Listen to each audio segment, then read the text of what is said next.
Hello and welcome back to my YouTube channel, Exo Photography.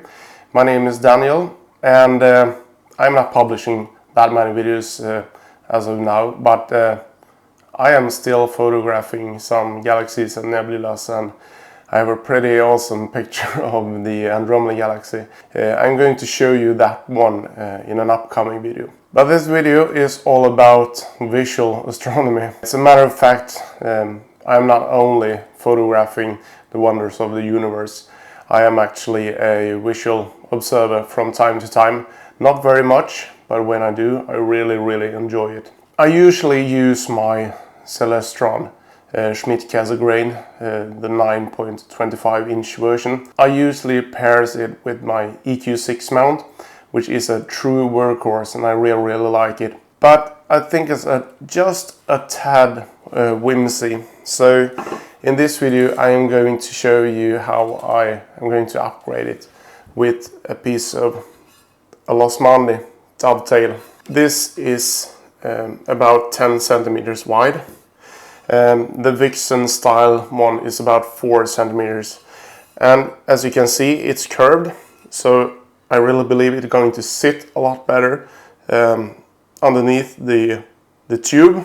One thing I also notice is when I get older, my knees is getting more and more sore of crawling on all of my four in the dirt and trying to polar align, but also looking in my straight finder scope. So I also bought this one. This is a 90-degree finder telescope with a red LED lit crosshair reticule.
As my old mounting rail was a Vixen one, I need to switch out the head of my mount, and it is attached with 3 grub screws, which I am going to unwind and basically just change the head.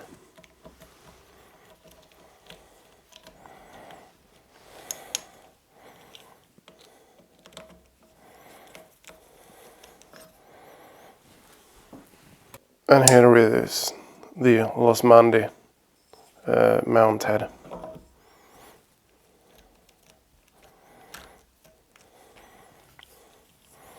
Be sure to properly seat it before you tighten the grub screws.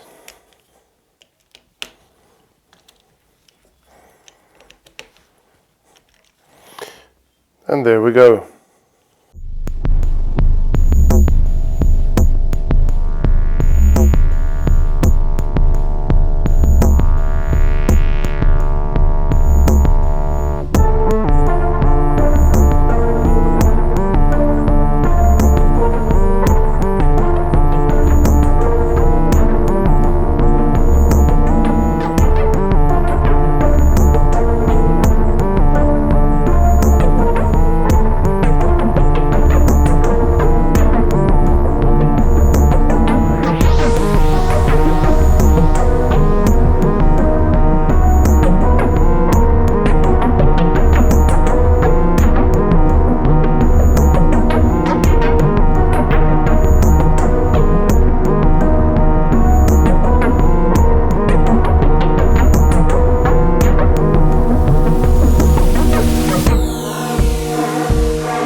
Okay, so last night I was out for about 2 hours watching Beehive Cluster, M13, Orion Nebula, Mars, Jupiter, and you name it. And I was quite pleased with how the new Dovetail acted. So in regard to the old Vixen rail, this new Losmandy is a lot more stable. I really think that if you have the options to mount a Losmandy Dovetail, you should absolutely do it. As for the finder, you can clearly see the difference between the original 6x30 to the new 9.50, and the view is really good in this one, but the main feature for me is that it is angled 90 degrees, so I don't have to crawl on all four. And it was truly amazing how much more ergonomic this was than this one. There is, however, one drawback that I noticed. When I take this off and mount it and tighten the screws, it was slightly off. I don't know if it is the finder base or if it is these 3 screws where you adjust the finder. One of these has a spring tension, and you have 2 regular knobs. So I don't know if the spring is too loose, but it didn't align accordingly when I removed the finder and when I attached it again. This is my upgrades I've done to my visual rig, and I will keep on checking out if the finder spring is too loose or if I can enhance that a little bit. But as for now, just that 90-degree diagonal made a huge difference for me, so I can live with it not being exactly centered each time I take it on and off. This is it for me. Thank you for watching. Take care. Bye.